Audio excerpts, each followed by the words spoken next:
If you live in LA, you know the experience of you're trying to get somewhere on the other side of town and you are a little bit late and you are driving extremely fast, and then it's that moment that the highway patrol decided to start doing that zigzag thing where they slow everybody down. You're like, why do you do that? Do you hate humanity? Did your parents punish you? Like, why was that a choice that you decided to do right now in this moment? Or then you get somewhere and there's like a major accident going on and you were like 34 seconds too late. So now you're sitting there for like 2 hours straight, dead stop. Something like probably extremely serious happened right here, but your suffering is that you're stuck in traffic. Anyone been there? Right? And you know that there's nothing that you can do in this moment. And then there's always that guy. It's a guy. He's in a big truck. He has those things dangling from the back of it. That's weird. And he's driving. You know exactly who I'm talking about.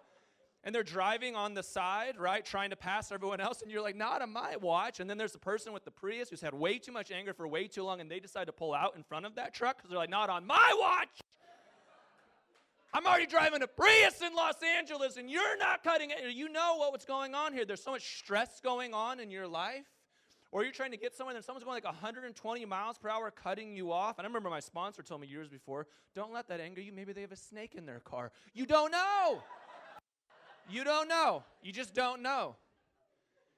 And it's just that everything builds up inside of you and your emotions come out in that moment because it's just you and God and your thoughts and nowhere to be, and you are late and you're figuring it out and the anxiety is building and there is anger within you and you have words to say to everybody. Anyone been there?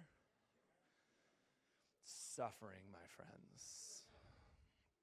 And then there's the other reality of it. The other reality of it is, oh my God, I live in Los Angeles in 2024. We have combustible engines, or we have like electric cars that get us somewhere in a reasonable amount of time. The most I'm gonna wait today is potentially 90 minutes. I had like clean water so I could sit in my car without like dysentery dying, right? I have something to be late to that pays me bills. There are police officers that are trying to keep traffic healthy on the freeway. Maybe that's what's going on here. What an opportunity that when someone does get in an accident, that paramedics come in a reasonable amount of time, and it might be inconveniencing me. We live in a country with the infrastructure that built massive interstates right after World War II, which allows me to go between state to state. It could be that too. And I think this phrase that I love and I heard a long time ago is either I am in traffic or I am the traffic. Both are paths of suffering, my friend. But both are true. And you get to choose how you want to see the world. And today what we're going to talk about is that there are two paths to suffering. I know, talk about a really good time on church on a Sunday morning. And it's just going to be which path do we want to take. And so if we're going to talk about these paths to suffering, we're going to talk about some things. We're going to talk about traffic. We already did that. If we're going to talk about these paths of suffering, then we got to talk about power. And if we can talk about power, then I'm going to get real old school, like classical evangelical here. We're going to talk about some 3 C's. If we can talk about these 3 C's, then we're going to talk about transformation. If we can talk about transformation, then we're going to talk about Buddhist principles of suffering called dukkha. If we can talk about dukkha, my friend, then we're going to talk about the 3 P's. Follow along with me in Mark. Yep. They're definitely P's. Yeah. For sure. I think I told them S's. They're definitely P's. I'm glad you got that. That was good. Follow along with me in Mark chapter 9. They left that place and passed through Galilee, and Jesus did not want anyone to know where they were because he was teaching his disciples. Again, what's happening in the Gospel of Mark, and you see this a lot, is that Jesus is often doing stories with the crowds, and then Jesus is doing stories with the disciples. With the crowds, he's trying to heal them and take care of them, and Jesus doesn't have certain conversations with the crowds, which is super interesting to me. Jesus has compassion on the crowds, he's got mercy on the crowds, but then he's got his disciples, and to them he invites them into a deeper conversation. He's like, hey, if you want a different way of life, you can come follow me. I'm going to tell you some deeper truths here. It's not always as comfortable. But this is the thing that I want to invite you into. And this is a way more interesting Jesus. This is not a Jesus who's trying to convert you to get you to heaven one day. That Jesus doesn't actually exist, by the way. That was made up by the church much later in life. Jesus is just always inviting you onto a path of following. and saying that if you follow me, if you do my way of being, if you practice some of the things that I practice, then you'll have life, and you'll have life to the fullest, and you'll live in a different way as a human being, not only with yourself, but with God and with other human beings around you. That's the path that I want to invite you onto. And Jesus is transparent and vulnerable and honest on that path, but he does it for the disciples. So it's an interesting place that the Mount of Transfiguration had just happened. There's been like these demon healings that has just happened. Now Jesus just wants some times with his students to give them some deeper realities of what it means to be human, and that's what we're invited into. And then he said to them, the Son of Man, which is not a helpful phrase, by the way. The Son of Man just means the human one. It's like a universal story. For the ancient here, it has nothing to do with gender or that, this or that. Everything it has to do with is just a universal narrative of like an archetype or prototype story that we're all invited into. And Jesus uses this phrase for himself more than anything else, calling himself the Son of Man, the universal one, the human one, because it's a way of saying, if you're going to follow me, then this is probably going to be your story as well. And that's where Jesus is helpful.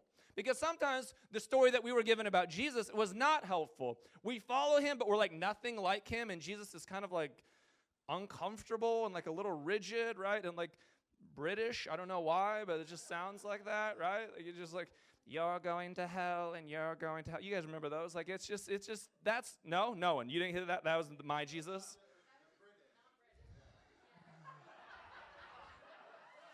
It's hard to be an artist in Los Angeles. Just getting critiqued for your craft. Hello, some tea, Poppet. Is that better? You're going to hell and you're going to hell. Yes, Uncle Scrooge. All right, we're done with that part now. And now I have no idea what I was talking about. But so anyways, Jesus is this universal one inviting us into the story to follow, and that this is a path for all human beings. So this human one is going to be delivered into the hands of people, and they will kill him, and after 3 days he will rise. Encouraging story. But they did not understand what he meant and were afraid to ask him about it. They came to Capernaum, and when he was in the house, he asked them, "What were you arguing about on the road?" But they kept quiet because on the way they had argued about who was the greatest. Okay. Sitting down, Jesus called the 12 and said, again, it gets even more intimate, right? It goes from he wants to be away from the crowds. He brings his disciples, his students, which is a bigger group of people, and he wants to talk to them about this path of suffering, this path of transformation, just an honest perspective of universally just what it means to be human. And then his disciples are just doing disciple things, and they're talking about God knows what.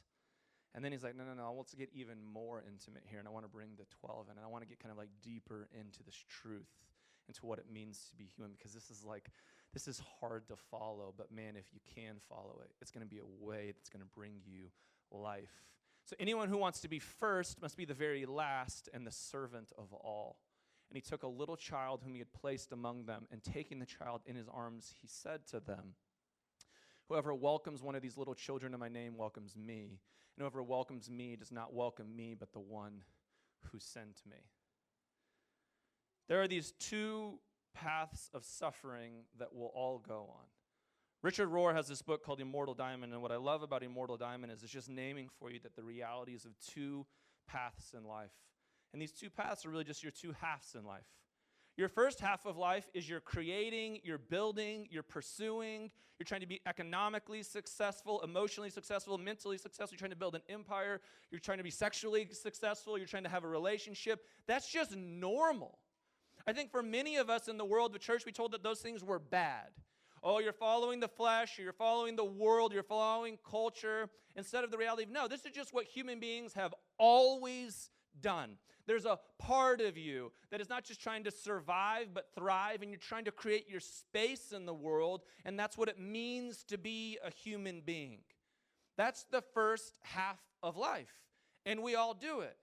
Now, America is a great example of following the first half of life. That's what we do, perhaps better than any country has ever done it in the world. We love building and conquering and creating and entrepreneurship and moving, and that's our energy, right? That's who we are as a country. And many of us, regardless of where we find ourselves on a socio-economic perspective, that's in our very blood. People come to this country for that.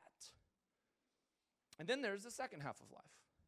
Second half of life is slowing down and wisdom and understanding and knowing what doesn't work, knowing that you don't know, knowing that you did build the thing and that thing wasn't the thing that was going to give you happiness, even though you thought if I just got the thing, then I'm going to be okay. But you can't know that until you've done it, and then you go through it and you're like, oh my God, that thing was never going to be the thing? But that's just wisdom. And that's the second half of life.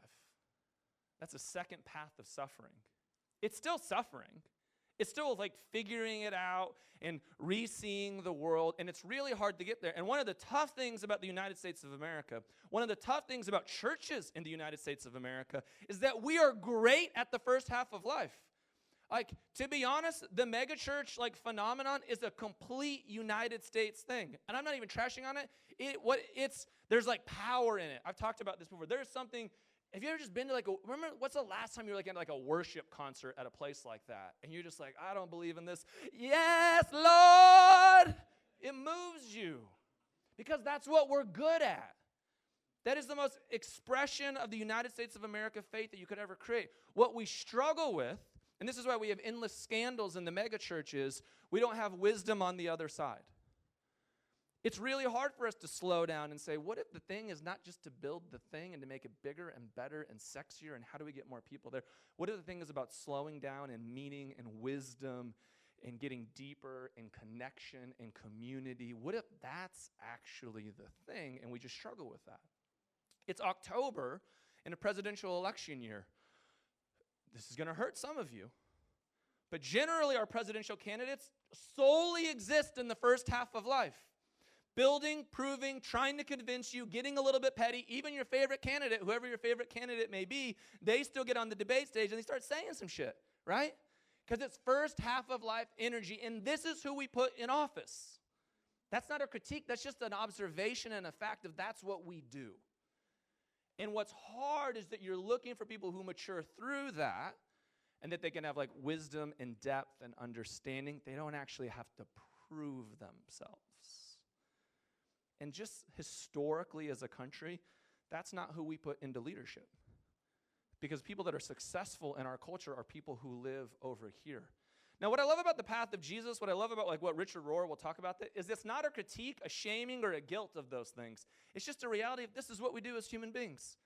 And there's some things that we're great at, some things that we're not great at. What we're looking for in a faith community, what deep tradition of Jesus and wisdom says, is that we want people to get past all of this. We want them to grow up. We want them to know that they don't know, and now they get to be elders for the people over here. And elders is a hard thing to find in the church in the U.S. And then I'm just giving context here, right? Sometimes what's crazy is, have you ever had older people? I'm gonna talk about conservatives and I'm gonna talk about liberals in case you're like, man, I hope he doesn't get to them. We're gonna get to all of them. And I mean that not in politically, I just mean that in our ideology. Conservative just means you want to conserve something, right? I grew up with a lot of conservatives who were older than me, and they were older, but they never had wisdom. And it just felt like they were living in fear. And it felt like they had a lot of things to prove in the world rooted in their fear that the world was changing. Does that feel fair? And that's just a wisdom that just isn't there. And then what would happen is that a lot of this was rooted in religion and transaction with Jesus, and then real health and healing wouldn't get better. And so it's hard to be an elder. A lot of what happened over here would be emotional and mental health would never grow. But we would talk a lot about spirituality. So you would still be a 6-year-old emotionally, but you're trying to get everyone to memorize the book of Leviticus. You know those people? Great. Sometimes in the liberal world of older people, we have so many tools and big, big words, right? And now, instead of trading here's all of the Bible that you need to know, we use all of the big words on people, even though they're still the same emotionally or mentally stuck in something. We just have different tools to prove ourselves, to show that we're correct, to show that we're right. And what we're looking for in the second path is that we're looking for actual wisdom and things like humility, things of knowing that we don't have it all figured out. So the first path is what the disciples are doing here in their story. Jesus is trying to give them another path, but what happens is that they start by talking about who's the greatest among us. That's the most like classic first half of life thing that you could ever imagine. They're seeking power. That's a normal human response when we don't fully understand or have the wisdom and experience ourselves, and that's totally okay. In that first half of life, though, there's 3 C's that I think about a lot. When you pursue this path of just power, and if I could just get this thing, then I'm going to be happy, here's what I often find it leaves us with. One is comparison. Comparison is the thief of joy. Man, if I just had this, if I was just, look, they have that, and it's just constantly comparing yourself to other people, and you never feel great about it. And when you're pursuing power, comparison is just a part of it. Because there's always going to be somebody that has a little bit more than you. The other is coveting. It's a big, like, theological word, but there's, like, deeply rooted reality within ourselves that I want what they have. It's a little bit different than comparison. It's, like, deep within ourselves. The rabbis talk about this reality, that in the 10 Commandments, the first 9 are, like, really specific, like, actions that you do, like, like, honor the Sabbath, or, like, don't steal, don't kill, don't kill. But the 10th one is an issue of the heart. And then if you can observe the 10th commandment, then you observe the rest. Don't covet. That if your heart's right, that if your heart is maturing, that if your heart is healthy, then your whole being will be healthy.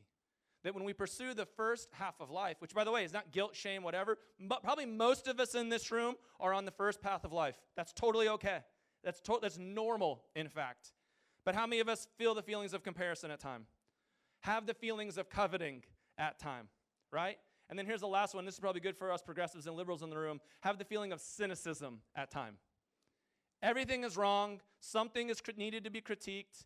Like, we get on the chat rooms, and the chat rooms, what is this, AOL 1997? The Ski Bum 33, that was me. No big deal. Feel free to find me on AIM. Don't know how to log in, but find me. I keep losing my track because I don't know what I was going with that. Cynicism, or we get in the comment section, and there's nothing about the comment section on the internet that is second half of life energy. It's just not. There's nothing there. Find me one example about the comment section of the internet that is second half of life energy. It's I'm proving myself. I have something to say. I need to give this energy out there. It's like being in traffic. I feel a little bit more emboldened as a human being because there's a piece of glass or a car in front of me. But I would never say this to somebody at the grocery store unless I'm a psychopath, right? And I would never talk this way to anyone else. But I can do it on my keyboard or phone, and I can do it in the car, and that's first half of life energy. And it's cynical, and it's not helpful, and it erodes you. Jesus knows that. And part of the conversation the disciples are just having is, I just want power. I just want to know that I'm going to be the greatest. I want to know that I get mine. And that's normal. And then here's the wisdom. You get it. You have little wins. Or you go through suffering and you realize this was never what it was about in the first place. The second path is what Jesus is talking about in the first part. And this is where Jesus is saying, the Son of Man, the universal one, here's a story for all of you. It's this constant evolution of death and resurrection. This is the real human journey. This is really what Jesus is trying to invite you into. It's that you are going to die and you are going to resurrect 1,000 different times in your life. You are going to suffer and you are going to get through it. And you're going to have a new reality on those things. One of the things that you're going to have is just a different perspective in the world. How many of you have ever been in that moment and you told yourself, I don't think I can get through this? And you're here. And yet you're here. And no one wishes that upon you. No one asks for that. No one wants that. We all just want like the good stuff. But instead, it's just one of those realities of you just don't get certain kinds of perspective and certain kinds of wisdom unless you go through it. And this is where Jesus is just being honest with you.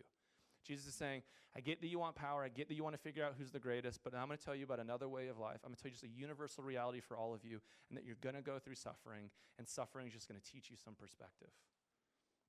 In Buddhism, there's this phrase called dukkha, and dukkha doesn't have a good English translation, but what dukkha is more of this idea that your life is like the axle on a wheel, and that you're going over a road, and this axle is the part that like hits the bumps and feels the vibrations of what you're going through.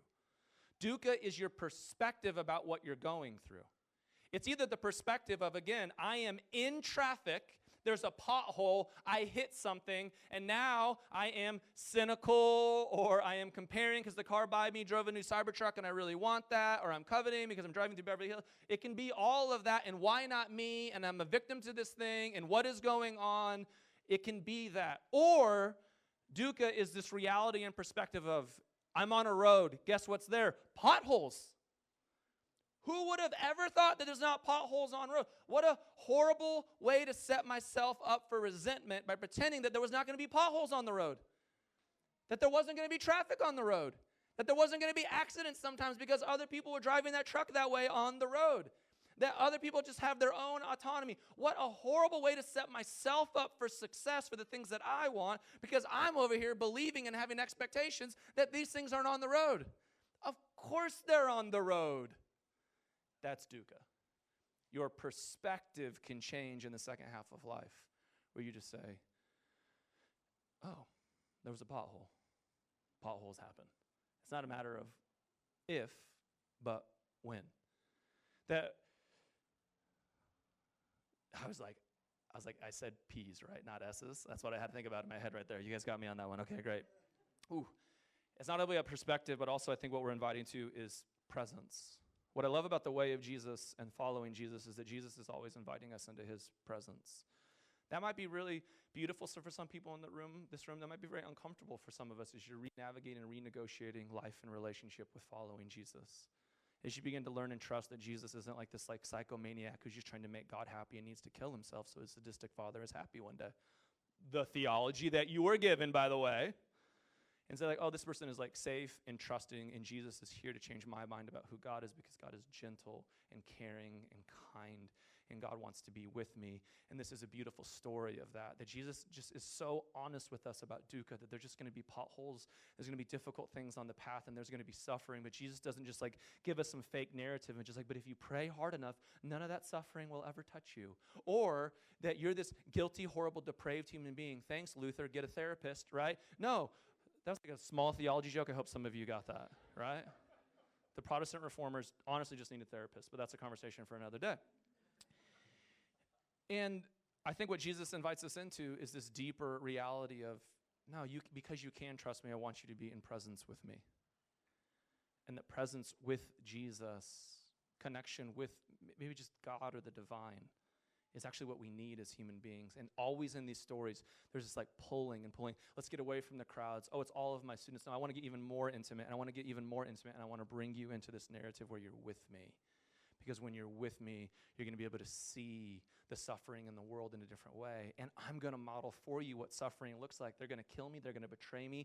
All the world's going to come against me, the government, the systems. Name the thing, right? It's a universal story inside of Jesus' story. There's a part of your story of something going wrong and bad and hurting and whatever. There's a part of Jesus' crucifixion story. And then Jesus says, but in the first half of life, what you would have done if all of those things came against you is that you would have gone and fought, and you would have killed, and you would have hurt them because they hurt you.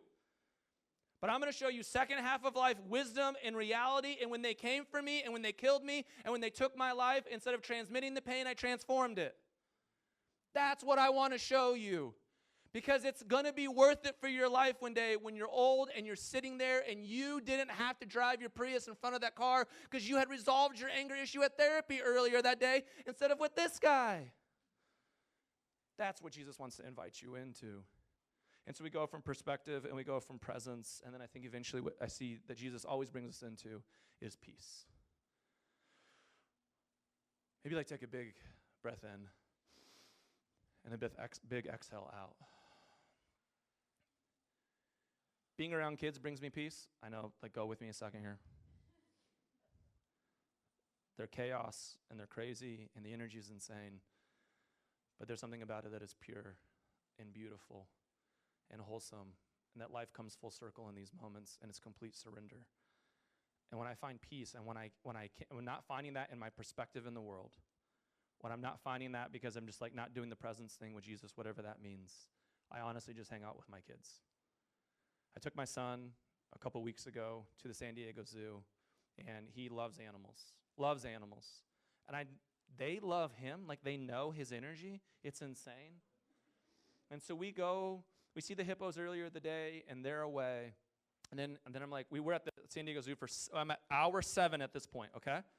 And I'm like, are you ready to go home, buddy? And we're literally going through every animal that's at the zoo. That's not a joke. This is not an exaggeration. And we have worked through it. And I'm like, do you want to see the hippos one more time before we leave? And he says, no, I think we can go down. He's like, no, Dad, I need to see him one more time. He loves hippos. Like, you can't even compare what he loves hippos to. I'm like, let's go do it, buddy. We get there. They were feeding. And then there was like no people there. And then all of a sudden the hippos are like coming back into the water. And then like the crowds are starting to build, and the hippos go along the entire tank and along their entire little lake thing there. And I swear to God, I have the video of it. I can show you guys later. They like look at Bryce, and I'm like, am I making this up? And they come like right here in front of him, and then the hippo like gets right next to him and then just lays its head and closes its eyes. And I'm just like, stop it. Stop it. And there's just like a peace and an energy to it. And for the next hour, he just stood there talking to the hippo. This is not a joke. Like petting the window. They were having a moment. And here's the crazy thing. This happened the last time we were at the zoo. No, this is crazy, right? And for the next hour, people are trying to get a picture with him, and I'm just standing in the back. And there's 1,000 people to this day who have a picture of this hippo and Bryce in their phones. But what he modeled to me is the second half of life energy of just peace. And that's why Jesus brings the children back over to him and says, hey, I know you want to know who wants to be the greatest. I know this is first half of life stuff. I know I'm talking to you about suffering, but sometimes what you just need in the world is a perspective shift, is a present shift, is a peace shift. Be with the little children, reorient who you are in the world, and that's the gift of what it means to be human. You're going to suffer, my friends. You're going to be in traffic. You're either going to be in it or you are going to be the traffic. You decide. Would you find the same 3 or for people around you and answer this question? How can you practice this week on your... No, that's a horrible question. Talk about one of those P's that might help your life right now. In Jesus' name, amen.